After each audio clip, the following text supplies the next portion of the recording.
On this episode of Martyr's Row, Is there an accounting department in heaven? is Israel a person or is it a land? Wonder bread? Wonder bread? You're the bread. We're the bread? We're the bread. Wonder bread? Welcome to Martyr's Row. 3, 2, 1.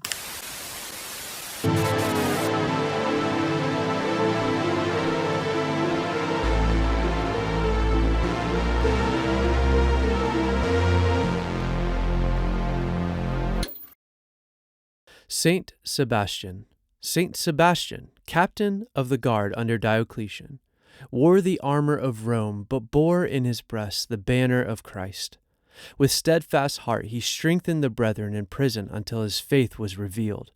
Having been discovered, the tyrant Diocletian ordered Sebastian to be stretched upon a tree and made the aim of their cruelty and pierced through with arrows.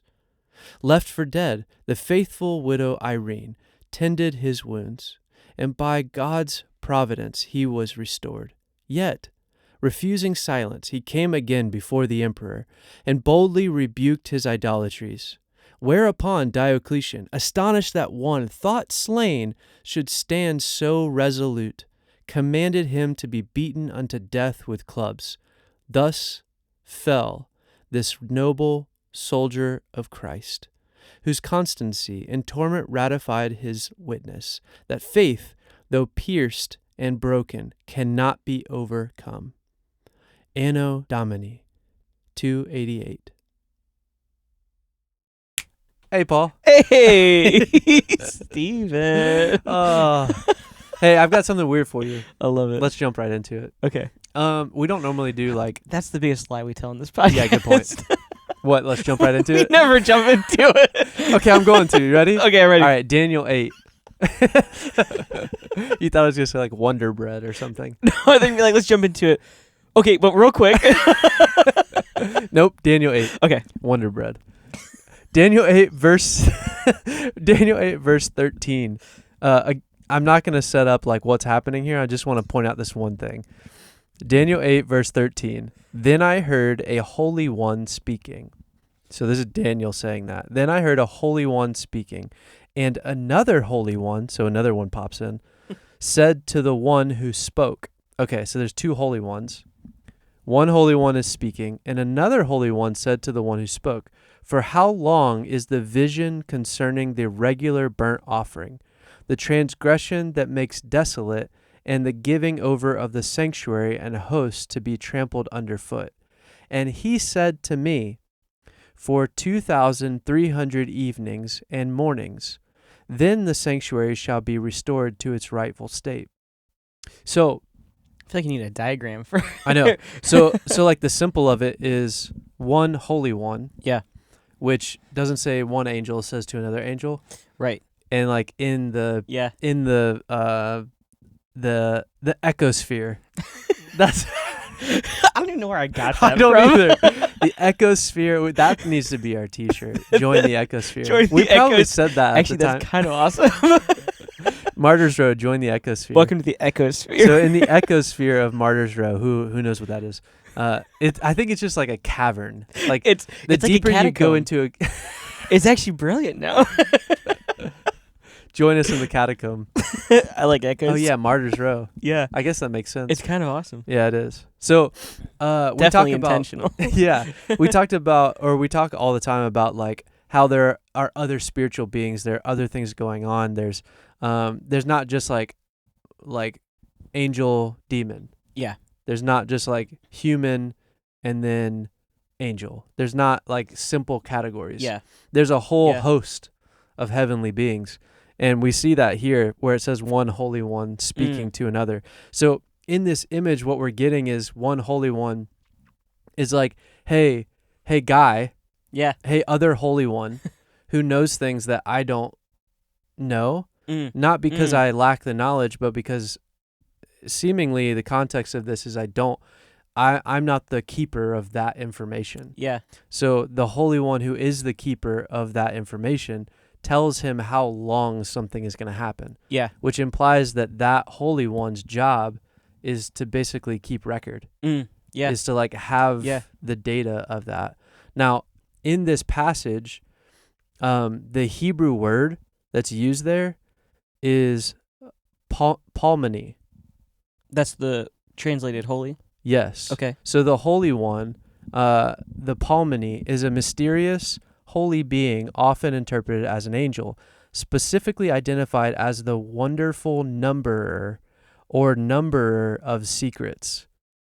Oh, interesting. So this word palmani is what's said in Hebrew there, referencing the Holy One Yeah. that I just read from the ESV, the Holy One who is telling the other Holy One and Daniel how long this is going to happen. Yeah. That name in Hebrew of that Holy One, these two Holy Ones, as the ESV shows. It's the same Hebrew word for both? No, it's not. Oh. So it's Holy One and then Holy One. Yeah. But the Hebrew word for the one that shares the number is palmony. Oh, okay. Which means wonderful number or number of secrets. That's so interesting.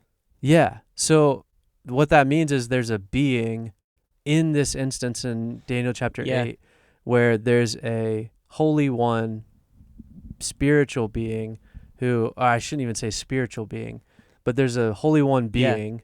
There's a being. Yeah. There's a being that's referenced as a Holy One, and then it just says Holy One to Holy One, Holy One to Holy One. Yeah. And that's where like some of the translation is like, well, wait a minute.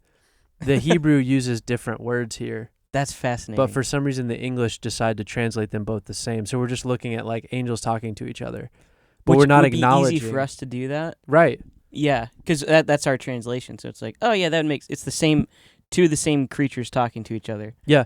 But in Hebrew's like, no, actually they're different. They both have different jobs. They have different jobs. Now, yeah, it would probably be true that they are on their peers. Yeah. Like it would probably be true that they like work together. Yeah. You know what I mean? Yeah. Like one of them happens to be in accounting. Yeah. The other one's like in sales. Yeah, I was just going to say that. What other jobs are there? Accounting and sales. I don't know. Hey, have you heard about Jesus? Well, one's probably the historian, and then Yes. the other one's the mysterious numberer. The accountant. So, yeah, But not he's the accountant. Not the accountant, though. That's what I'm going to start calling accountants. The mysterious numberers. What's the word again? The polys? Palmony. Palmony. Those palmony guys. It sounds very Greek, Every doesn't April. it? Yeah, it kind of does. Yeah, there's definitely a Hebrew way to say it. And I'm not saying I it. don't know what it is. That's one outside of That's me. how I'm interpreting it. But I could see someone being like, hey, a palmony. Hey! A Padre Pio. Drippy. There's that R. Yeah. No, but I do love that because it kind of just continues to show that it really isn't that simple. But we've made it overly simple because we just don't know Hebrew. Yeah. When you're reading and then it's like it's very clear these are two separate jobs. Yeah, and to be fair, it's like, well, what's the point of the Bible? It's not necessarily like the word of God given to us is to reveal Jesus. Mm-hmm. So like, do we really need all of these individual things as far as like, Sure. do we need it to say palmony, or do we need it to say like the numberer in heaven is speaking to the historian in heaven? Yeah. Like, do we need that? And I think the answer is, at the point which you can study the original Hebrew, it is helpful to you. So, like, if you are continuing to dig, there's more to find. Yes. But if you're not, then it doesn't matter. Yeah, you see what I mean? No, actually, I like the way you said that because essentially it's is it helpful or is it not? The answer is yes. Right. Yeah. It's like, well, it depends on what you mean by helpful. Yeah. Helpful to get people saved. Well, I don't like the Lord works in any way He wants. But I don't think anyone's salvation is hung up on that translation. No, but if between those two things. But if someone's like, "Hey, I'm saved. I love Jesus, and I want to actually study this book a little bit more." Yeah. There's so much more to uncover. Yeah, and if somebody's just going like, well, this is all just kind of flat and it's boring. Yeah. And like the Bible is just some other random myth that's thrown into the mix of all these other myths. Yeah. You're like, all right, well, how about we like do a quick study and let me show you how interesting this actually is. Yeah, it's actually much bigger than we thought. Yeah, and it's like this isn't just like medieval categorizing of angels. Yeah. It's Yeah. like, no, actually, like, This is how if the you just Bible go into outlines. it's like it's already there in the Hebrew. Yeah.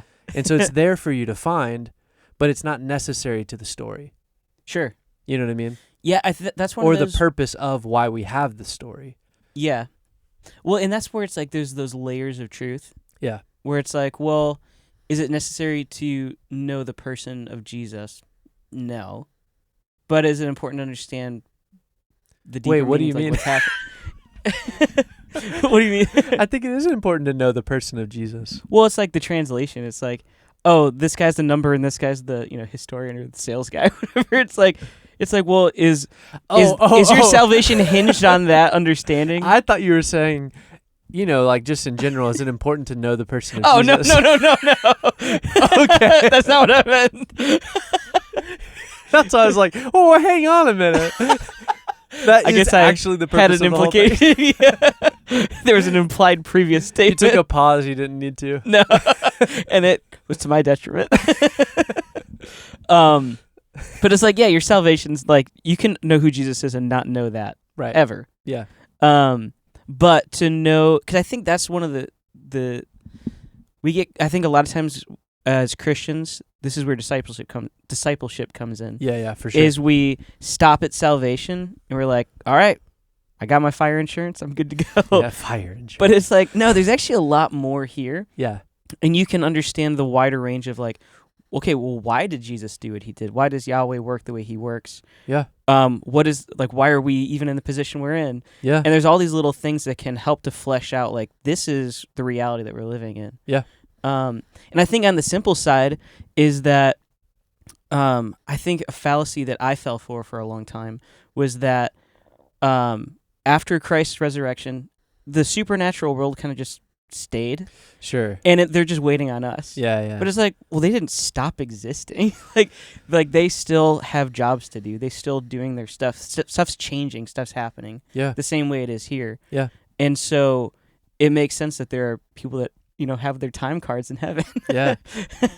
Well, and that is actually something that like I'm putting on our list to study is like there was a period of time where the church had a stance where like they were the church militant.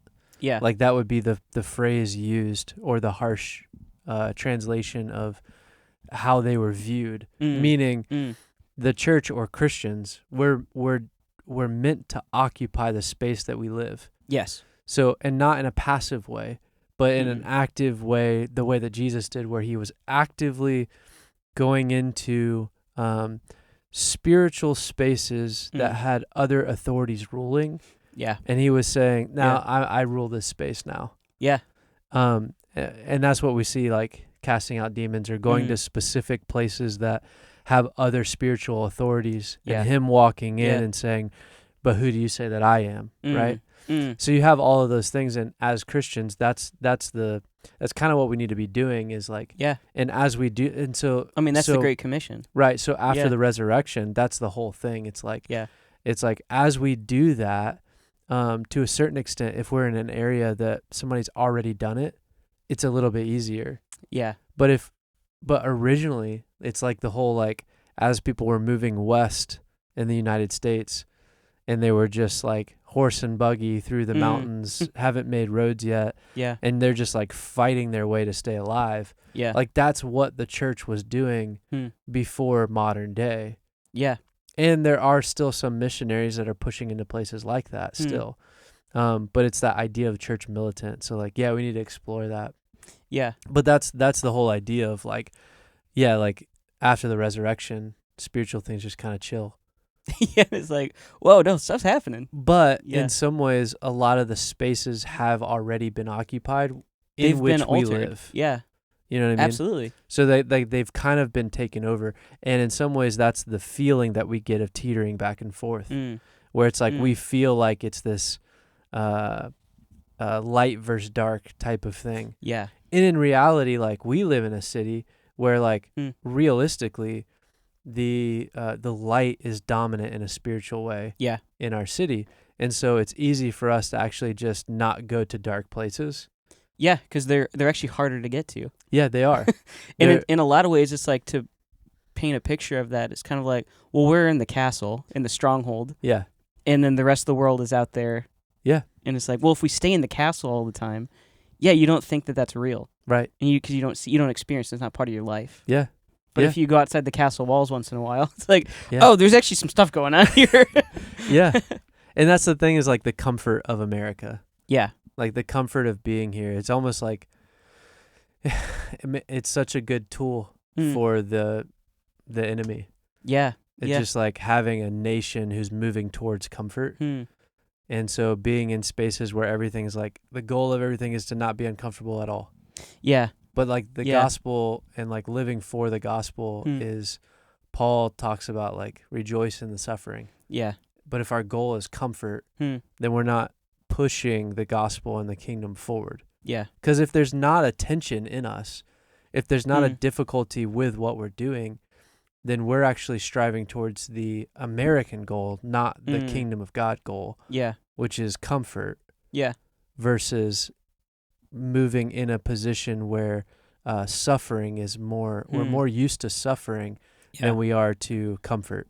Yeah. You know? And I think it's interesting how that can play out, though, because it's like, to use the phrase, like, it's the glory of the mundane, where it's like, well, there is still glory in that. Where It's like, you don't have to be the guy. It's not a call like we all have to go sell everything and go be missionaries. Because like, I don't think that's a call for most people. Right. In the as far as like overseas missions. But it's the call of many. And it's like, well, what do those people need? It's like, well, they need people to help fund them a lot of times, because they're working on spaces where they can't support themselves by themselves. But also think about military. Like, oh, sure. You like when a space is pushed into, and there's a building established or there's an outpost established. Yeah. They're standing guard, and that's mundane. Yeah. So like the Christian, and that's exactly where I'm getting. Yeah, exactly. So like the Christian in a space where they feel called, there is still an active thing that they're doing. Yeah. So, but it may not be active every day. Yeah. It's just like, hey, let my neighborhood not fall away. Yes. Because I'm just sitting in here making sure no one gets inside or corrupts what's inside. Yeah. And then losing the ground that's right outside the doors.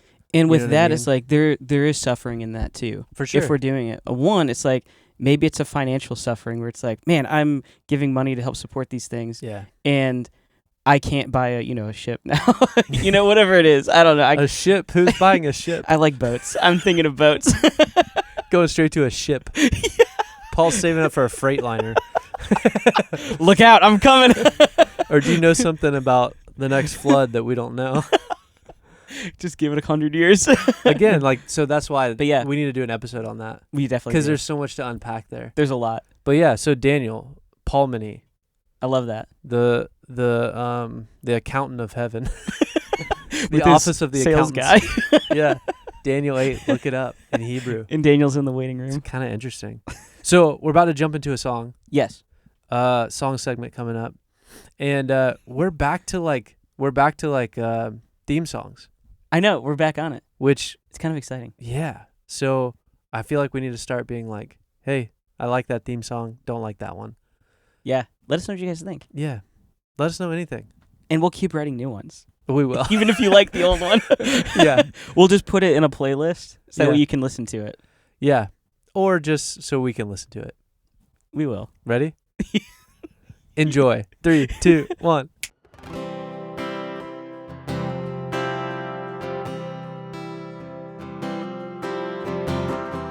Catacombs and sleepless nights, chase the faith and don't lose sight. History is wild, theology is fine, but Constantine has crossed the line. On Martyr's road, the truth won't fade. Through trials and night, the light remains. With hearts aflame, the world will know we walk the path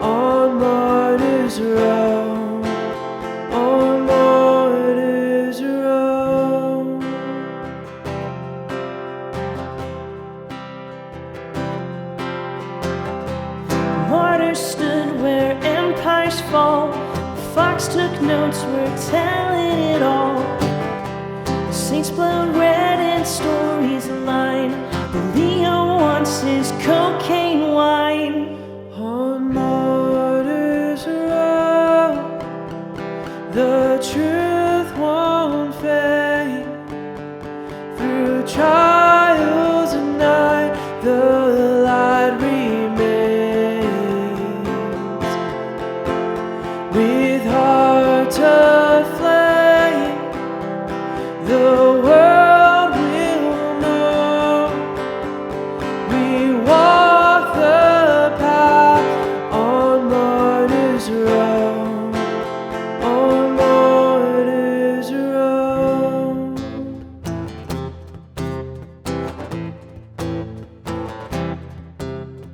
Please subscribe and support the show so we last longer than Papa Limpo.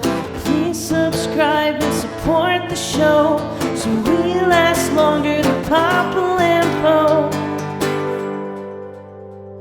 On Martyr's Row, the truth won't fade.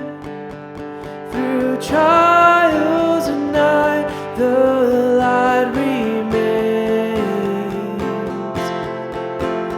With hearts aflame, the world will know we walk the path on Martyr's Row. On Martyr's Row.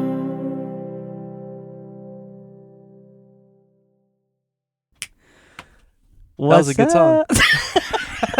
I intentionally didn't say that. You're welcome. What a tasty song. It was at least fun. It was fun. I mean, we I experienced hope it. so. Yeah. It was fun for me. Just pass that cocaine wine. I had fun. Pass that cocaine wine. You know that's what Coca-Cola was. Oh yeah, wasn't it? It was There was- cocaine soda. That's so strange. It was to think medicinal, about. though. You can call It's all anything medicinal. Here on Martyr Show, we call everything medicinal. These are my medicinal Skittles. I've got a doctor's note for them. Well, yeah. Have we already talked about where pharmakeia comes from? I don't know if we have actually. That's another episode. That Okay. welcome aboard. So we can't point you to a past episode, but we can But- point you to a future episode. So continue watching. Please, it'll happen. You're like, what's pharmakeia? You were just talking about cocaine and Skittles. medicinal. Yeah, that's right. That's what it is. That's Pharmakeia. That's right. Did we come up with it? They'll have to remind us because I'm gonna forget. Who knows? Who knows? But since we are talking about the past, Okay. King of segues. King of, here I am. Is it true that the guy who invented a Segway died on a Segway? Yes. That is true. It is a true. It is It's true. a true legend. It is true that. I mean, that's not untrue. It is true that is what I heard. Okay, because it is true that I also heard that. Therefore, it is true to me. Now, is it truth? That I do not know. But it is the history in my mind. And it is man's longing to discover if it's true or Wonder Bread. Look it up now. Look it up, please. Oh, do we just need to see how many times we could say Wonder Bread in this episode? Yeah, move a little counter. Oh, I'll never get through this one. This episode will never come out because we say Wonder Bread 583 times. I'm gonna like edit a piece of bread coming out of our mouths every time we say it. It could just be in the thumbnail. Oh, that'd be cool. See, People that's would be like, "What does that have to do with anything?" that's thinking better. The thumbnail's Smarter, gonna be a not giant harder. loaf of Wonder Bread People behind would be us. like, "What are they talking about?" I want to watch that actually. I mean, I guess at this point, it's kind of worth it oh, it's a payoff. because Wonder Bread, Wonder Bread, Wonder Bread. I can just see the hours disappearing. 583. Ding, We gotta ding, get ding, to it. What if I could somehow count that number in my mind and I kept track of it? I'd be like, want to go to Vegas? I would have Asperger's. Yeah. That's a superpower for sure. That would be actually be kind of cool. It would be. It'd Yeah. be- The other stuff around it would be tough, but that Yeah, would be because I cool. feel like you'd have to count everything then. Or you just always know how much of everything there is. potentially. Yeah. That's the whole Rain That's Man the thing. Midas touch. Yeah. Not the Midas touch. I mean, like the curse of it. no, it's Rain Man.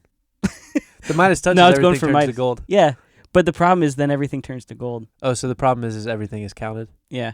You count everything. So you can't stop counting. But no one ever asked for Asperger's.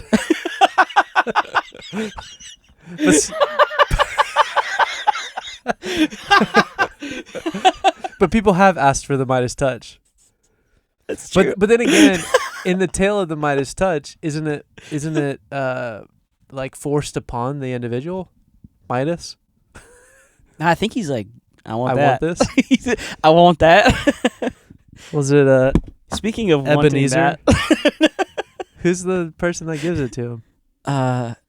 It's not Ebenezer. I can't remember the guy's name. It's been a while since I've read that I story. feel like it starts with an E. Or maybe that's just what I'm thinking. I feel like Ebenezer Scrooge is like, no, give me the Midas touch. I'm taking that back. Oh yeah, good point. That would be a better story. That should be interesting. Yeah, what's the little boy's name? Tiny Tim? Tiny Tim. Great alliteration. I'm trying to remember if this is right. I remember my dad telling me that one of the early drafts of Tiny Tim's name was Puny Pete. That does sound more poor. Yeah, puny. Well, and P. It's like poor puny Pete. Yeah, a little poor puny Petey. Is there such thing as triple alliteration? Is alliteration only when it happens dose? No, I think it's like within the whole line. So every word in a sentence could be the same letter, Yeah, and it's still just alliteration? I think so. I mean, you got to level up somehow. What, are you trying to do it easy? I mean, if I get 5 in a row, I should get extra points. Angry Angus ate Apples. apples angrily. Argumentatively. Argumentatively. Arguably. Angry. Nope. I was going to say as Ah. much. I mean, you gotta. I guess as much as a could slant. be one word. It's like a slant Depending on- alliteration. Now we're just hanging Where it's out. just different. Now we're just Yeah, it's hanging out, true. Paul. So speaking of hanging out, that Paul, one didn't now we're work just at all. hanging out. That one didn't work at all. Welcome to Mars Row, where Paul and I just hang out. We just hang. Welcome aboard. It's true, though. It's the charm of this place. Yeah, it's these walls. It's the charm of the ecosphere that we're in. Welcome to the ecosphere. You've arrived. I would say put Imagine an a echo on hat that, but that just don't says do that. ecosphere. I can imagine it. Actually, I feel like it would look really cool. I don't disagree. I feel like no one would know how to pronounce it because I don't even know how to spell Oh it. yeah, it's kind of hard. Yeah, I haven't thought about it. Is it 2 C's? No, I think it would be like ECHOS. Like as like echo. Yeah, and then SPHERE. Yeah. Sphere? Sphere. Yeah, something like that. It actually wouldn't look that weird. No, actually it looked kind of nice. Yeah. Let's do it. Sweet. All right, see you later. First drop. Gonna go make a hat. Oh, Oh man. Yeah. Well, anyway, I've got a question for you. okay. Where are we going No in the fancy cave? segue. Where are we going in the cave tonight, Paul? Hello. Or this morning, whatever time it is. 4 a.m. Yeah. Somewhere. It's always 4 It's 4 a.m. somewhere. It's 4 a.m. That's another shirt. somewhere. That's another shirt idea. It's 4 a.m. It's somewhere. 4 a.m. somewhere. That's not a bad idea. It's pretty good. That would sell for so many different so reasons. good. That's true. We have to brand it. They'd be like, why does that say Martyr's Row? The other part I understand, but I don't, That other. we just brand it without the words. So it's just a Yeah, logo. so anyway. So anyway, I got a question for you. Okay.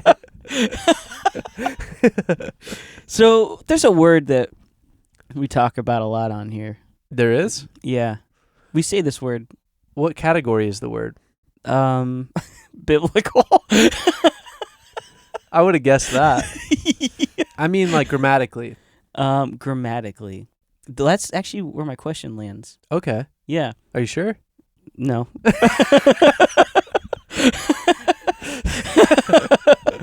Well, good. That's why it's a question. That's why I'm so confused. So I'm just gonna ask the question. Okay. We're just gonna jump right into it. Do you want me to break it down grammatically after you ask it? That's kind of where I'm hoping you'd go. Okay. Go anywhere you want with it. I don't know. I like I just that. ask the questions. Okay. Israel, Okay. land or people? Oh. Okay. So Israel is a proper noun. Possibly. Land, location. Or is it an object? Yes. Oh, that's interesting. Israel is it an object? We just make it an A adjective. proper noun? You've been Israeled. Oh, that has some weird implications. I feel like we shouldn't say that. Don't repeat that, kids. Don't, no. Especially right now. Oh, no. We can't post this. No, what do you mean? No, we were going to post it. That's just for the reels. I mean, so that's like which I feel like that's not what we haven't quite on Martyr's Row yet gotten to a place where we're talking about something that potentially is a headline. Yeah. You know what I mean? Yeah, that's true. So like it is interesting that like as we have biblical conversations and we're dissecting things and looking at stuff that speaks into context and greater context and what's going on in the Bible and more like Sunday school adjacent conversations. Yeah. This is one that like is a Sunday school conversation, Mm. but it's happening more, I think, from the, if to use an locational Christian word, the pulpit. Nice. It's happening more there because I think it's a more relevant issue because Israel is like it seems like we've kind of forgotten about the other wars that are still happening, and we've just kind of gone to the center of the world. It's a touchy word right now to use. It is. Yeah. And Israel is interesting because, like, so your question is land or people? Yeah. Which I think is the conversation that Christians potentially are maybe asking themselves for the first time. Yeah. Or Yeah. or a new generation is asking the question again. Yeah. Because of, like, things going on. Mm. So I like that question because I think one of the things that I forget about is like historical time lapses. So like breaks in time where I go like, all right, I know some of the biblical history of what or who Israel is, but I feel like I have huge gaps. Yeah. Like what actually, like when did Israel start? What was its origin? Who was its origin? Yeah. And what is it doing right now? Like, and how does that affect me as a Christian? So like that's a big conversation. But I think there's actually like an interesting discussion to be had around what biblically, where does the word Israel come up and what is it in reference to? Yeah. So I think the only place to start is actually Israel's dad. I like it. Which if Israel, I love that. which if Israel is land, that's weird. Yeah. Right? I But love the also way you did that. still true. Yeah. Which actually it's funny you say that because that just makes you think of when we go to like the Table of Nations. Right. When we talk we've talked about them. Yeah. But I don't think we've ever actually said this, which is always funny to me. It was weird learning it's like, oh, Canaan, that was a person. Yeah. Egypt, that was actually a person. Right. That was Yeah. someone's name. Yeah. And it's like, oh yeah, originally they just named it after themselves, which is funny because it's like we don't not do that today. No, that's true. Yeah, I mean, there's a Martin Luther King Drive Right. in every city. Yeah. Yeah. It's true. That's a good point. And also like being in America, like, well, I guess every province, every region, every state, all of that stuff has origins named against something else. I mean, Even the word America is someone's name. Yeah. America or a derivative Ferrera. of someone's name. Do you know who that Ferrero is? Rocher. Isn't that a female actor? Oh, is it? I'm pretty sure. Yeah, Superstore. What? Anyways. What? Wonder Bread. Wonder Bread. I was just trying to work that back in. Wonder is to bread. Oh, that's it, actually. Yeah, as America is to Ferrera. Superstore. It's a fun show. You should watch it. I've never seen it, yeah. Maybe ABC. Don't know. Doesn't matter. So let's go back to Genesis. Wonder Bread. Let's go back to Genesis where everything began. Yeah.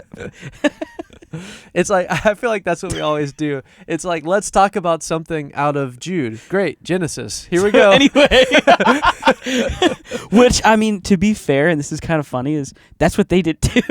That is absolutely what they did. And I love it. So we're following in the tradition of the biblical authors. Yeah. Yeah. We didn't start this. We're just continuing it. We're continuing the fire. All right, so descendants of Noah. One of the sons of Noah is Shem. And Shem is a very important individual in the bloodline of Christ. So that's a pretty important individual. So I'm not going to read his whole lineage because then everyone will fall asleep, and no matter where you are. Now, if you listen to this podcast to fall asleep, maybe we should do that version of it. So like multiverse split. Let's just read the genealogies. We should do like a private playlist. Starting Martyr's a- Row to fall asleep to. And it's just us reading genealogies in the Bible. They already have those though. You just like go to the Bible. But it's us doing it. Yeah, that's true. Oh yeah, sorry. We're We trying to need sell views. something. It's part of the ecosphere, guys. So go to patreon.com/fall asleep to Paul and Stephen reading the Bible. Genesis 1. Okay. Okay, continue. All right, so Genesis 11, this is the genealogy of Shem. And I'm going to jump ahead to when Nahor had lived 29 years, he fathered Terah. And Nahor lived after he fathered Terah 119 years and had other sons and daughters. Then Terah had lived 70 years. He fathered Abram, Nahor, and Haran. Now these are the generations of Terah. Terah fathered Abram, Nahor, and Haran. And Haran fathered Lot. Haran died in the presence of his father Terah in the land of his kindred in Ur of the Chaldeans. And Abram and Nahor took wives. The name of Abram's wife was Sarai, and the name of Nahor's wife Milcah, and the daughter of Haran, the father of Milcah and Iscah. Now Sarai was barren, she had no child. Terah took Abram his son, and Lot the son of Haran his grandson, and Sarai his daughter-in-law, his son Abram's wife, and they went forth together from Ur of the Chaldeans to go into the land of Canaan. But when they came to Haran, they settled there. The days of Terah were 205 years, and Terah died in Haran. Now, going back to like naming things after people, this gets super confusing because of the people's names. Yes. Because you're saying, all right, so Terah fathered Abram, Nahor, and Haran. But later they stop in Haran. Yeah. He's like, what? So is Haran a person or a place? Giant. That's what it is. Well, that's another episode. 3, 2. Cut to. This is that episode. Oops, tricked you. Uh-oh. Yeah, and something interesting here too is like Haran died in the presence of his father Terah in the land of his kindred in Ur of the Chaldeans. So Haran died where Terah's kin was, which is Ur of the Chaldeans. And then Abram and Nahor took wives. So Terah took Abram his son and Lot the son of Haran, his grandson, and Sarai, daughter-in-law, and they went up. Actually, they went down because where they were was they were in Ur of the Chaldeans. Where they were is northern Mesopotamia, which would be southern Turkey. So locationally where they are is north of modern Israel. So they're up in Turkey, which we've talked about that. Yeah. I think exile in Turkey, something like that. We had a whole episode on that. We did. That is actually in the past. It is in the past. We've been there before. So the interesting thing here is where they are is at the top end of Mesopotamia. And it's southern Turkey, modern day. So they start moving down, and their goal is to go into the land of Canaan. And as they're coming down, they stop in Haran, and they never actually make it to the land of Canaan. So then we go from there and we go, okay, well, now Abram, who is part of Terah's house, Is it Terah or Nahor? Why do I always get that messed up? I think it's Terah. Terah. Yeah, Terah, who lived 70 years and fathered Abram, Nahor, and Haran. So Abram, at this point, Abram is with his dad and his brothers and their wives, and then Haran has died. And then they moved down out of the land of Ur, where they were from, and they're moving towards the land of Canaan. So this is Genesis 11. And Terah is moving his family, which includes Abram, down to the land of Canaan. So interesting right off the bat, right? And then what you have is they stop in Haran. They don't make it to the land of Canaan.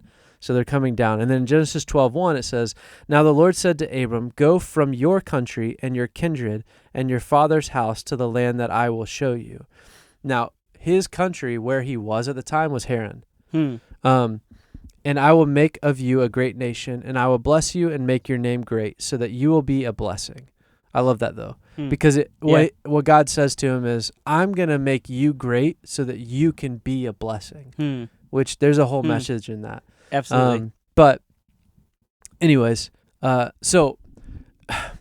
maybe I should stop for a second and just say, as a side note, that what God says to him is, go to this land, and I'm going to make you a great nation so that you can be a blessing. Yeah. So the purpose of Abram going to this land was to be a blessing to other people, which is pretty critical. Yeah. When we continue the conversation. Yeah, absolutely. So verse 3, chapter 12, "I will bless those who bless you, and him who dishonors you I will curse, and in you all the families of the earth shall be blessed." So Abram went as the Lord had told him, and Lot went with him. Abram was 75 years old when he departed from Haran. And Abram took Sarai his wife, and Lot his brother's son, and all their possessions that they had gathered, and the people that they had acquired in Haran. And they set out to go to the land of Canaan. When they came to the land of Canaan, Abram passed through the land to the place of Shechem, to the oak of Moreh. At that time the Canaanites were in the land. Then the Lord appeared to Abram and said, "To your offspring I will give this land," speaking about the land of Canaan. So he built there an altar to the Lord who had appeared to him. From there he moved to the hill country on the east of Bethel and pitched his tent, with Bethel on the west and Ai on the east, which that's always weird to me. Yes. Because, I don't know how to pronounce that. You could just say like I guess, but that's even weirder. I know. So AI was in the beginning. AI. Oh no, the beginning of AI. Oh no. On the west and AI on Abram, the east. what I'm have just you going to done? keep calling it that Yeah, do because it. it'll confuse people. It'll add to the algorithm. Yeah. And there he built an altar to the Lord and called upon the name of the Lord. And Abram journeyed on, still going toward the Negeb. Now the Negeb is south. Like currently still they call it that in Israel. It's southern Israel, the land of Israel. It's southern Israel, the Negeb. It's like the desert land on the south end. Yeah. So now this is very interesting because what we get is we're not talking about Israel. Israel is not a thing yet. But the land of Canaan is a thing. So the land of Canaan does exist. And the land of Canaan is this space where modern day Israel is. And it's technically west of Mesopotamia. Yeah. They exist at the same time. Yes. So it's interesting. So then he comes down and he's moving into this space, and then he moves down into the land of Canaan, or he comes up to the land of Canaan. And it says, "Now there was a famine in the land, so Abram went down to Egypt to sojourn there, for the famine was severe in the land. When he was about to enter Egypt, he said to Sarai, his wife," and this whole thing is basically, this next part of the story is like, they come all the way through what's modern day Israel, all the way down into Egypt, right? Yeah. So they're the first ones to make this move out of Turkey. So when we talk about like Turkey and we talk about the exile out of Turkey, God calls, Yahweh calls Abram away from Haran. Yeah. And Haran wasn't the intended landing spot. Right. So even though God calls Abram to the land of Canaan, technically Terah, his dad, was already going to move his family into the land of Canaan. Yeah. So that kind of tells you in some context that those two, like where they were from and what the land of Canaan represents, they were probably somewhat like-minded. They're like, we both like that. You know what I mean? Like, yeah. in the sense that it doesn't sound like Terah was like, this is a hostile land. Yeah. Yeah. Like, not until you get Abram coming in and God saying, hey, I'm going to give you this land. Yeah. Do you actually get this, like, okay, we're going to take over this land at some point, or it's going to be given to us, right? Yeah. So, and then they move down into Egypt. And so lots of stuff at that point happens. And then it's interesting because as you get that move from there, so Haran, the city where Abram lived with his family before continuing his journey to Canaan, is located in modern-day Turkey. We talked about this, near the border of Syria. Specifically, is identified with the modern city of Haran. Haran, spelled slightly different, situated in the southeastern Anatolia region of Turkey. In the biblical narrative, Haran is described as a city in Mesopotamia, where Abram's father Terah died. So, okay. So then a bunch of stuff happens, right? Yes. Lots of things happen. And then you get this whole story of Isaac, who is the son to Abram and Sarai, who God then changes their name to Abraham and Sarah. Yes. We've talked about that. Mm-hmm. What the differences in their names also are. a past episode. Yes. Look at us go. Wonder Bread. So, again, we keep coming back to Genesis. Yeah. Wonder Bread.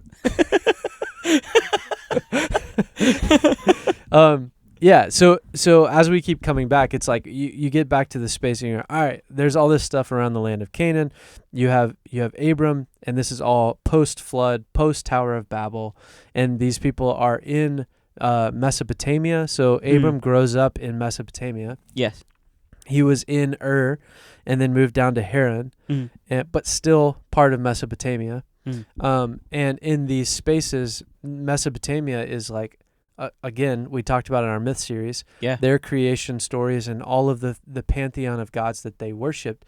And arguably, like, that's probably been our biggest conversation with people in general, and conversations and comments and things like that, is around the idea that, like, hey, did you know that there were creation stories before the Bible? Yeah. And it's like, yeah. Mm-hmm. And Abraham knew them. Yes. Abram knew them, right? Yeah. He would have grown up with those traditions. What's their creation? I'm going to call you off guard. Oh, you're talking about Marduk and yes. Tiamat? Yes. Yeah. Yeah.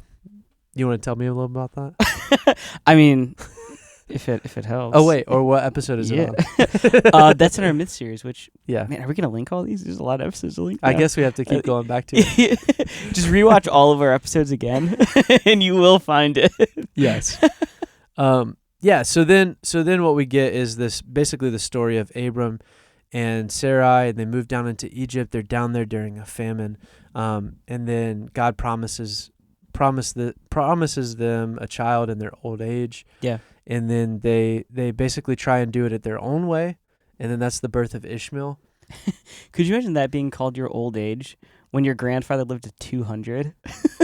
Oh yeah, I guess. So then, which is so fun. It's like, imagine like having a midlife crisis at 106. Yeah.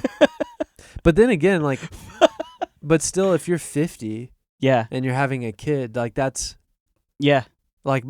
modern day old age. People are like, oh yeah, whoa, you know what I mean? Yeah, it's true. But also, specifically if you're, but I think they were like 10 years apart or something like that. So it would be like if Abram was 50 and Sarah was 40. Okay, yeah. But we can't even do those equivalents because it's not like all of a sudden we live half of their life and the body ages equivalent. Right. We don't know any of that. We don't. That's all speculation. There are a lot of like questions inside of there. Yeah. But what the Bible does say is that, or at least what she says is, I'm past my time. Yes. So we do know regardless of what age she actually might be, Yeah. or however we want to, how body adjusts and changes. It's like, we know that regardless, she was past her childbearing years. Yes. Yeah. Yeah. Okay. So then we get this story, and then you have Isaac, and then Ishmael, Mm. and Ishmael is basically banished. It's Abram and Sarah, basically going, hey, let's. God said we could do it. Well, then let's make it happen, right? And because, yeah, I mean, in reality, like that's probably something that made sense to them. It's how their culture was set up Also, from where they came. and it's like the logical side is like, well, if this is going to happen, then I guess this is how we do it. This Yeah. makes the most logical sense. This is how it would happen. Yeah. Yeah. So then that's where you kind of get, like, arguably historically and biblically, that's where you get kind of the split and the split off between like Islam and Yeah. all I can Like- think of is Hebrew. Israelites. Yeah. Like Judaism. Judaism. Yeah. Yeah. So Islam and Judaism kind of split there between Isaac and Ishmael. Yeah. But the Lord says he'll bless Ishmael. Mm-hmm. And then he also curses him. Well, yeah, they're supposed. He is cursed, and then he also blesses him. They're gonna be at war. Is what it says. I think is what it says. Yeah, exactly. So then Isaac goes on, and Yeah. you have Isaac, who then grows old, and he has sons, and he has Jacob and Esau. And we talked about this again with the names. Yeah. Because Jacob gets his name from holding the heel of his brother. Yes. And then Esau gets his name because his hair's red. Which is a little bit like, is he a giant? Oh. Does he have Nephilim blood? Imagine like being so hairy that your brother has to put a dead animal on him to convince his father. And it works. Yeah. Like, that's the crazy thing. Yeah. He's like, that's my boy. Oh man, they must have been so dirty back in the day. Oof.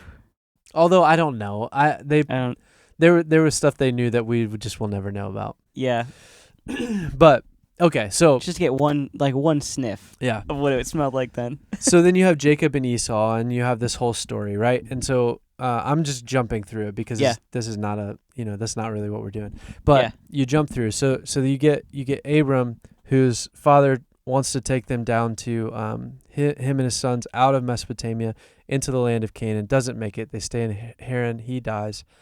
And then God calls Abraham out, even though, that is the thing that, like, I don't know that we actually know that. I would love if somebody knows about this and wants to send this study, but like to be able to know we just have to assume that Abram would have been part of the culture of Mesopotamia and just would have worshipped those gods. Yeah, which I think is fair. We have some To assume indication of that. Yeah. Yeah, especially in some of the practices that like even to the sacrifice of Isaac. Yeah. It's like it was hard for him, and that expresses that, but it's not something he hasn't seen before. Right. And that, I think that's a hard thing for people to grasp. Yeah, because I mean we've touched on this before a little bit in previous episodes, but it's like it seems like this is coming at that point where applying the Deuteronomy 32 idea where it's like, yeah, there were these as Daniel calls them, these watchers, right, that were set to help people, and they're like, yeah, except for the watchers turned and said, I want the worship for myself. Yeah. And so that we talk about this in the Myth series where it's like, yeah, it's kind of, we've seen this shift where truth is being adjusted to the benefit of these false gods. Yeah. And so I think it would make sense that it's like Yahweh is seeing this and he's like, you know what? Let me deal with this. Yeah. It's gone too far. Yeah. And then that's where we have this Abraham story come in. Yeah. And he's like, hey, I'm going to pull you out of that. Right. I'm going to show you the truth. Yeah. Yeah. So, but in some ways he's a sojourner, which is, it kind of becomes like, that's the thing is like Abraham now is somebody without a land. Like in that way, he becomes someone who doesn't have a home. Yeah. Because his home is to come, right? He tries to go into the land of Canaan, and then he has to continue down to the Negev, and then he moves past the Negev because of the famine, He ends up in Egypt, Yeah. right? And then he ends up a sojourner in that land, and then that becomes the story of Israel. Yes. That they don't have a land, Hmm. right? And and so then you jump ahead to Jacob, and Jacob is the grandson of Abraham. His dad is Isaac, who's the promised son of Abraham. And Jacob goes through all of these things. He and his brother butt heads, and because he stole his birthright, he runs away. It's just a birthright. All this stuff. There's a lot of important things. Yes. But jumping ahead to this moment where Jacob, all of that stuff is kind of behind him. They're separated. He's separated from Esau right now and kind of on the run a little bit, and doing his own thing. And then he comes to this. He comes to this place. He crosses the ford of the Jabbok. He took them and sent them across the stream and everything else that he had, and Jacob was left alone. And a man wrestled with him until the breaking of the day. What I love is it says, so Jacob is on the run. He's on the run from Esau. Yeah. And he sends his family off in a different direction, and then he's by himself. Hmm. And then it just goes, and a man wrestled with him until the breaking of the day. What? Boys in their roughhousing. But the verse before that says, and Jacob was left alone. Yeah. Period. And a man wrestled with him until the breaking of the day. What? I don't know why we then go, all right, and then when the man saw that he Checks did not, out. Wait, hang on. Where did he come? He was left alone, and a man wrestled with him until the, who's the man? Why? Yeah. I thought he was left alone. Not left alone. Yeah. He was left alone by the others, but then for some reason there's a man there. And when the man saw that he did not prevail against Jacob, he touched his hip socket, and Jacob's hip was put out of joint as he wrestled with him. Then he said, let me go, for the day has broken. But Jacob said, I will not let you go unless you bless me. And he said to him, what is your name? And he said, Jacob. Then he said, your name shall no longer be called Jacob, but Israel, for you have striven with God and with men and have prevailed. So what does Israel mean? It means one who wrestles with God. Yeah. So Jacob gets the name Israel, and this is the first time that we see this. Yeah. And the reason why is because he was left alone, and then a man wrestled him. Yeah. And then the man couldn't beat him, so has to put his hip out of socket. And then when that happens, then the man wants to leave because it's daybreak, and there's significance to that. Yeah. But Yeah. we won't go into all that. But then he's like, no, you're going to bless me. There's something like Jacob's like, at this point, you owe me something. Yeah. And he says, okay, your name will no longer be Jacob. It'll be Israel. And that was satisfying for Jacob. Yeah. So you go, Yeah. well, what does that mean? It's in the description. You wrestle with God and man. So in the blessing, the man is telling Jacob who he's just wrestled with, which is kind of cool. That's cool. Again, there's way more to unpack there. It's true, and it's funny because in my head when I think about that, it's like, all right, it's like, was he out in the middle of nowhere, or like was there like a wine bar nearby? Oh, right. And he's like, everyone left me alone. It's wine o'clock. And then he just gets into this bar fight. Yeah. We don't have that image, but I just like to imagine. Yeah. Okay, so let me connect these dots and then we'll jump way ahead. Yeah. We'll jump way into this. Okay, because this is kind of the important thing, because really we go, all right, well, where's the first time we see the name Israel? It's a person. It's not a place. Yeah. So, because the place that they are is different depending on what's going on, right? Yeah. So what we see here then is, so that's Genesis 32. Jacob becomes Israel. And then after that, he meets up with his brother Esau, and they reconcile. There's grace given. There's things done, and they reconcile that. And then it goes on in Genesis 35, and it says, God said to Jacob, starting in verse 1, arise, go up to Bethel, and dwell there. Now, we've heard Bethel before. Where have we heard Bethel before? Well, we talked about old Jeroboam, wasn't it? No, Abram. We talked about him too. But I mean, with Bethel, that's where we see it later in Scripture. Yeah. Is where we've talked about it. I'm but- going back. Oh, you're still trying to connect episodes. Yeah. Okay. So yeah, that's past episode, future in the Bible. Yeah. Yeah. But from what we're talking about, jump back. Jump back a little bit. And we have Bethel. So Bethel is the place where back in Genesis chapter 12,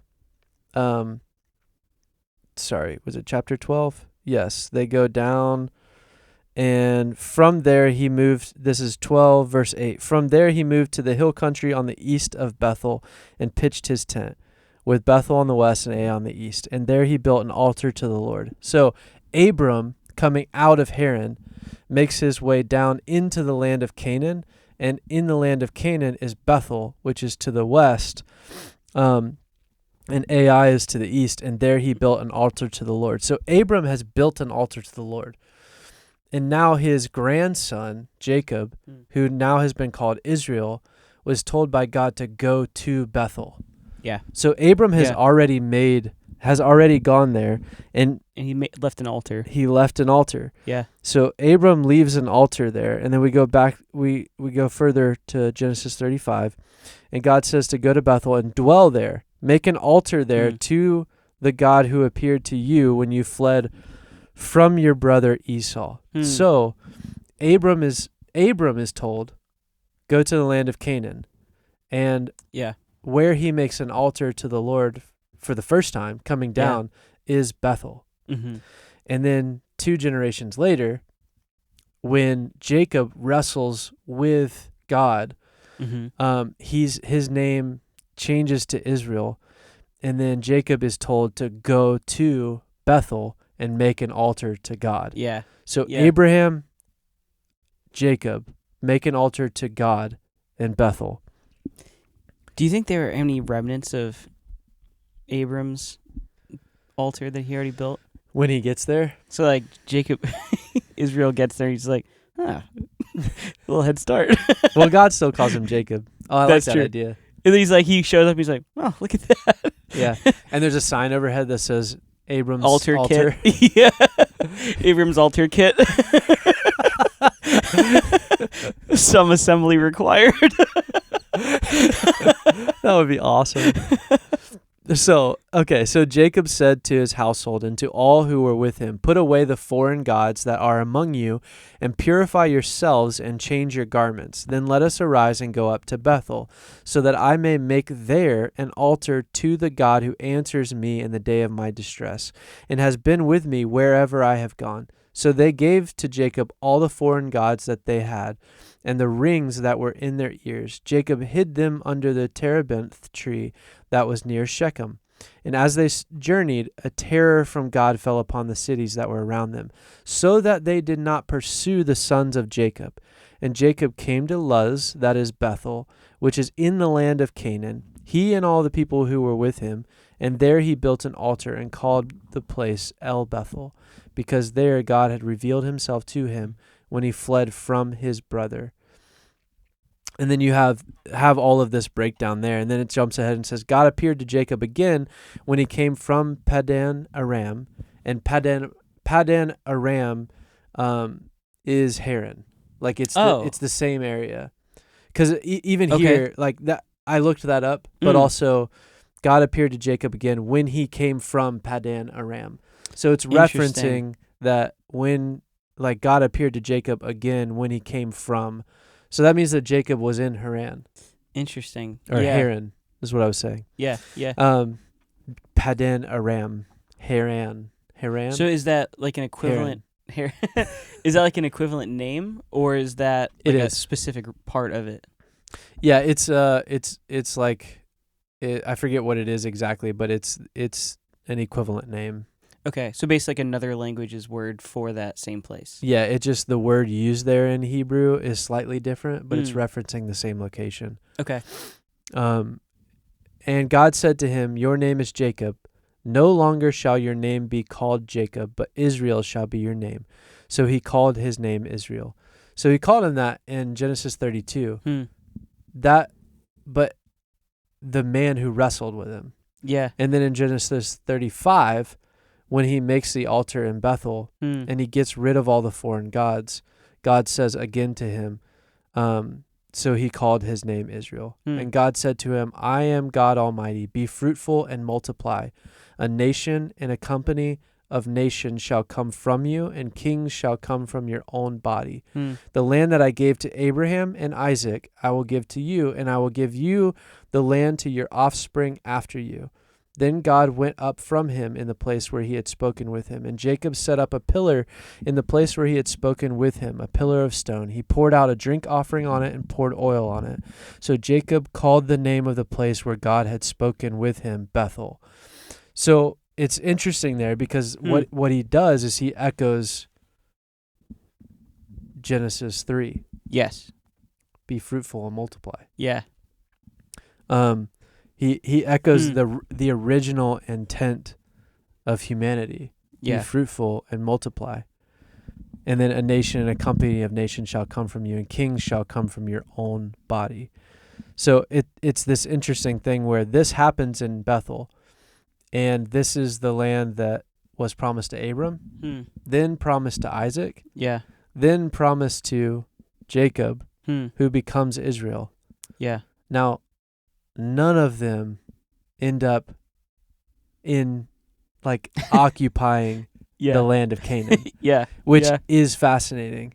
They keep wrestling with God. Yeah. They keep not being able to be in that space. They keep being sojourners. They keep moving in and out of that space. Which is it is a fascinating idea then, because it's so basically they just accepted this identity oh, we're the Israelites. Yeah. Even though it's Israel never had a nation of his own, never had a land of his own. Right. It's an interesting idea. Yeah. And then the cool thing is where Bethel is pretty critical as well. So it technically where Bethel is in the do you know this? Mm-mm. It's in the West Bank area. Oh, okay. So it's northwest. If you were looking at Jerusalem, it's northwest of Jerusalem. Okay. So that's the and then Jacob's well is located in Nablus, West Bank. And there's a church, Jacob's Well, an Eastern Orthodox site. This is also where Jesus meets the woman in John 4:4. Oh, fascinating. And the well there that Jacob makes is a 16-hour walk to Jerusalem. Wow. South. So all of this stuff is in northern modern-day Israel. Okay. It's up in the land of that would eventually be Samaria. Yeah. So, okay. So all of these things we're kind of getting to all right, right now, Israel is a person, not a land. But the person was promised a land. So we go person or land. Well, this person was promised a land. You know who else was promised a land? Abraham. Yeah. You know who else was promised a land? Isaac. You know who else was promised a land? Jacob. Now Jacob becomes Israel, and he has all of he has this nation that's being birthed from him, right? Yeah. And where does Abraham come from? Terah. And then he's a descendant of Shem, who's a descendant of Noah, right? Yeah. So you get this movement down, and you're all right, even from there, it's all of these things are established, but they're sojourning. They're not landing anywhere. Yeah. But there's something special about the land of modern-day Israel. And even in this, where is Abraham sent? You could say that he's sent to the land of Canaan. You could also say he's sent out of Mesopotamia. Yeah. So both of these things are true. Yeah. So moving away from what was the dominant culture into another space that God said he was going to give them. Yeah. So it's kind of interesting to think about it that way as well. I actually like that perspective of it. I think especially because we don't see him even land in Canaan. He actually passes it. Yeah. And he goes down to Egypt. Yeah. So it's like, I think it is more appropriate to say he was actually taken out or sent out of Mesopotamia, and he wasn't sent into anywhere in particular. Right. Well, and something that if you look at later, it says Abram was trying to land in the region of the Negev. Yeah. And the Negev is the south region of the modern Israel. It's the desert region. And there's a Hebron. There's a huge valley called the Hebron Valley. And the Hebron Valley is it is a massive. I've never been to the Grand Canyon, but it's a canyon. Dang. And you walk up the side of it, and the walls of that canyon have flint rock in them. So they're lined with black lines through the walls of the canyon. It's a really cool area. But the interesting thing about that is in the Negev, and I forget the guy's name. That actually bothers me. But in the Negev is where modern day Israel, the beginning of the state of Israel, began to be occupied. So in the land and in the area of Hebron where Abram was buried, that's where in the Negev, that's where what is his name? Anyways, in the early 1900s, you get this movement from there, and then the Zionists that move up in and eventually make Israel a nation in 1948, they started from the south and moved back up. Oh, interesting. Which is interesting because that's very interesting. Because Abram makes his way down through, stops in Bethel, goes down into the Negev, and then goes into Egypt. And then he goes back up. Yeah. And then Jacob comes down and he goes to Bethel, and then he keeps going, right? And then what happens is everybody ends up going through the land, stopping in Egypt, and then coming back up to the middle. Yeah. Everyone keeps coming from the north down to Egypt and then back up to the middle. It happens over and over again. You see the Israelite people do the same thing out of Egypt with led by Moses, right? So it just keeps happening over and over again. It's one of those where it's like, if you really want to there's a store you want to go to, but you're like, I'm not sure. You just keep walking past it. Yeah. They're just like, there's a nice land you got there. But to be fair, in the story in Genesis 35, it says that the Lord brought a great fear over the land of Canaan, that Jacob and his men could walk through without being disturbed. So there's this idea that the land of Canaan is not a great place to settle, because the inhabitants are hostile, and we see that all the way through. And so one of the things I was thinking about is this. All right, so that's the biblical breakdown of the origin of that, and then I'm going to quickly run through a couple of things, because I think this is interesting, and then we got to keep going with on a future episode on what the implications of that is for Christians, I think. Because I think we're at a good setup right now. Yeah.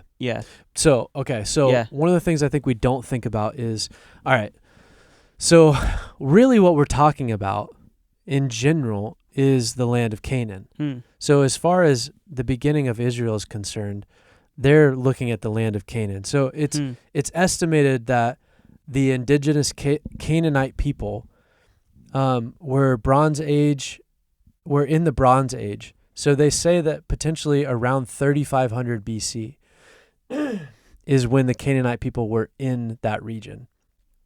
So, and something to note is that Canaanites are the indigenous people of the land of Canaan, but were never a unified ethnic group, nor did they worship the same gods in the same way. The term Canaanites is used to refer to the people who lived in the land of Canaan, but it is unknown whether these people all shared a common language or worldview. Interesting. The Phoenicians, for example, were Canaanites, but not all Canaanites were Phoenicians. That's very interesting. So the land of Canaan is actually a bunch of different people groups. Wow. That all worship different gods. That's really interesting. Yeah. So that space refers not to a specific ethnic group, but it actually refers to people who live in the land of Canaan. It's just the space. It's just the space. Yeah.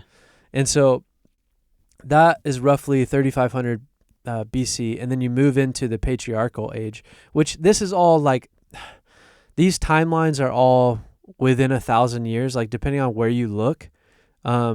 These all may or may not line up, but they're all like, I would say they're probably within 500 years of each other as far as the estimates. So the patriarchal age, which would be Abraham, Isaac, and Jacob, lived as nomadic herdsmen, would be like 2,000 BC. So when they come in, when Abram comes in, the land of Canaan is occupied by the indigenous Canaanite people for more than 1,000 years. Yeah. So it's an established land by people living in the land of Canaan. But Canaanites, it's not like there's this, like there are different kings and there are different like rulers of different regions, because you get to the Melchizedek situation, and that's an interesting one. So, so yeah, that's again a different. We need to do a Melchizedek episode. But yeah, and then you go into there from so right after that, the Egyptians actually dominates Canaan during the New Kingdom period, and that's like 1,500 to 1,200 BC.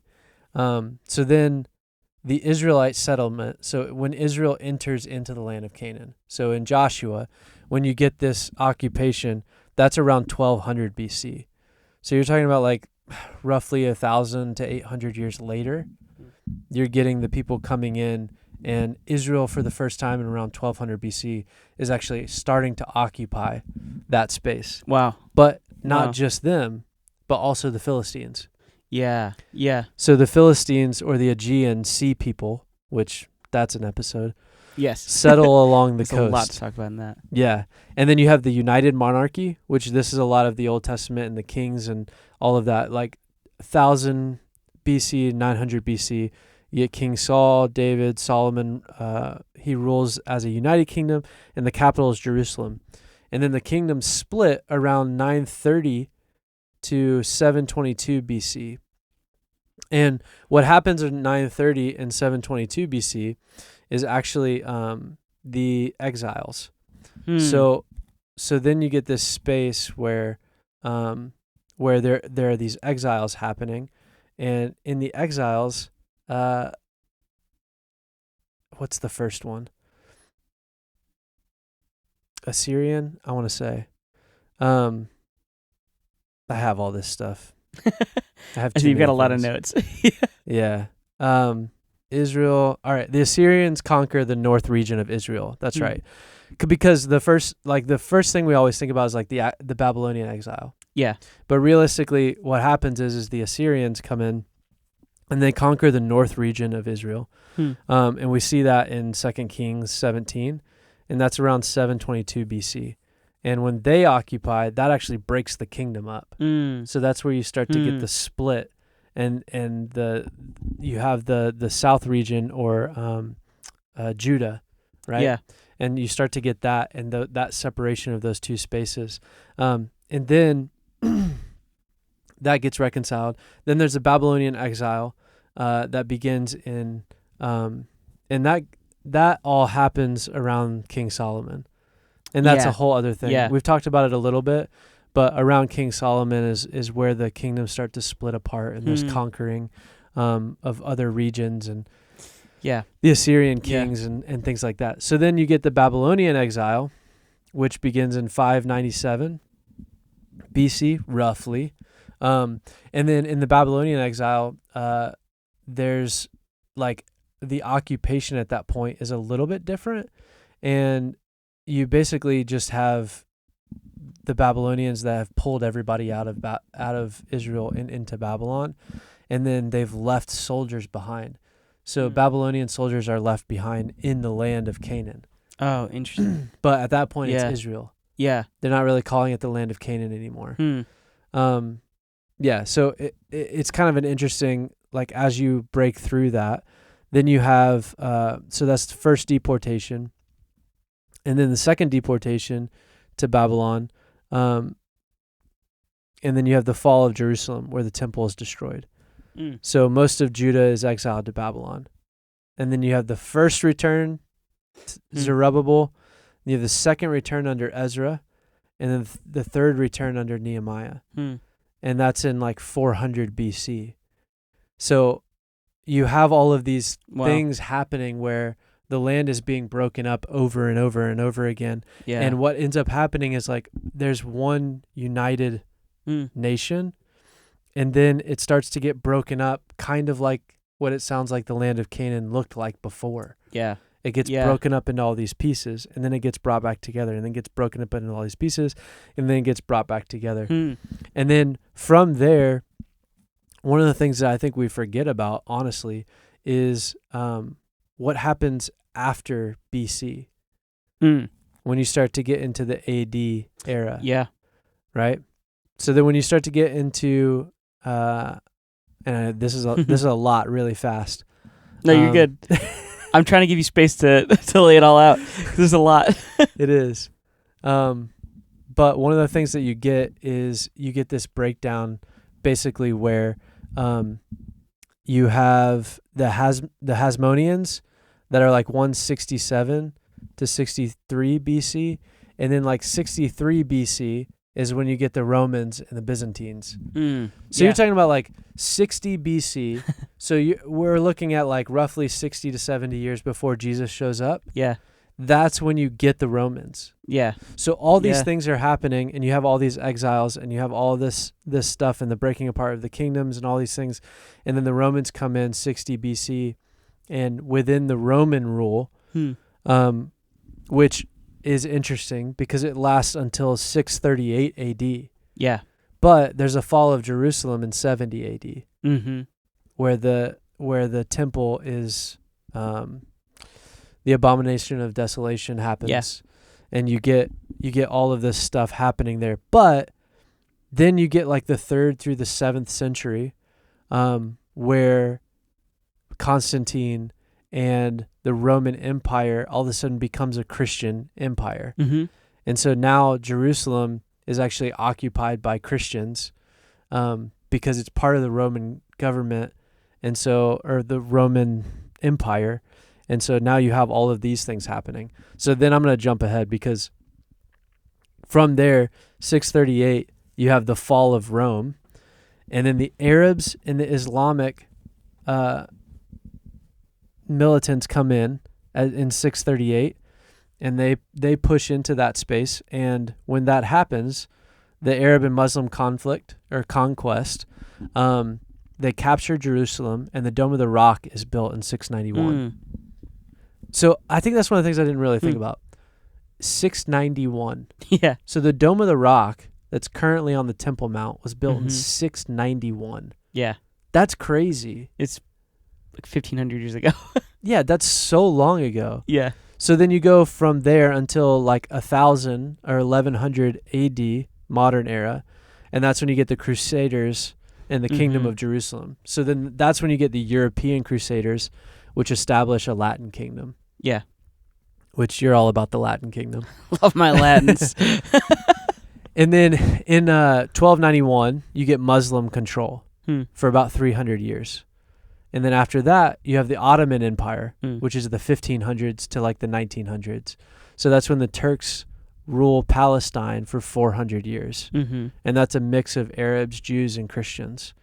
And then in 1917, when World War I happens, Britain takes control. So in 1917, Britain takes control. So the occupation of that space is actually under British control for about 30 years. And then the State of Israel is founded, a war of independence, Arab states invade, Palestinian Arab population is displaced. And then in 1967, you have the 6-Day War. Israel captures East Jerusalem, the West Bank, Gaza, Golan Heights, and Sinai. And so modern day is 1948 until now. You have Israel and the Palestinian Arabs that are combined in the space. And the thing that got me thinking about all this in general was I heard this Orthodox nun who lives actually right near Bethel, modern day Bethel. And she she equated that there are Palestinians in that land that have always been there because they are descendants of the Canaanites. Mm. And I thought, I'm not sure you know what you're saying. Because, well, first of all, with all of that change over 2,000 years, Mm. the idea that there are Palestinians in the actual land of Israel that have been there since it was the land of Canaan Mm. about 4,000 years ago Yeah. would be mind-blowing. If we could, Yeah. if there were people there that could track their lineage back like that. But then also, this is a Orthodox Christian Mm. who's not realizing that what they're saying is that Canaanites still occupy the land. Mm. And Yeah. that was a problem. So that got me thinking on this trail and this track. And yeah, so where I'm at right now in that question is I think a lot of people have been in and out of that land for a long period of time. Yeah. But so far, what we see is early on, Israel is a person Yeah. who is promised a land, Yeah. as were his ancestors. Mm-hmm. So I think we need to finish the discussion later I think so. and then dig into what does that mean for Christians? Mm. What are Zionists? Yeah. And how should we feel about a land versus people? Yeah. I do want to say this, and maybe this is a tease for where we go in the next episode. Okay. I don't know. We're gonna find out. Yes. But I think it's interesting because you brought up Genesis 3, Yes. and then you repeated that as Genesis 35. Yes. It's interesting because we see this repeated command throughout Scripture, Yes. which is, for those that aren't catching on, is to be fruitful and multiply. And it's like that's the command that God gave us from the beginning. It's like, take dominion of the earth. Yeah. And then I think it's interesting because, yeah, here we are, like, we squabble about all these things, but it's like, but really, God said, like, go out Yeah. and take dominion of the earth.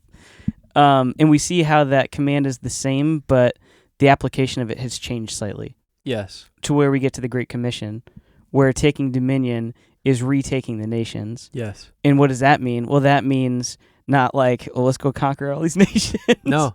But it means let's go spread the gospel. Yes. And that's our way of reclaiming land. Yes, but the land is not flesh and blood. Yes. That's the thing. And that's the big piece in this. Yeah, so that's our next episode is what did Jesus reclaim? Yeah. Like that would be the question. Yeah. 'Cause I think that's where we're at with it. When Jesus was incarnate on the earth, what did he reclaim? In what was he successful conquering? Yeah. Because the answer is not death, hell, and the grave. Right. That's what happened in his death and resurrection. Mm-hmm. But what did he conquer while on the earth? Yeah. Yeah. That's an interesting question. It's a great question. So maybe that's for next time. Yeah. 3, 2, 1.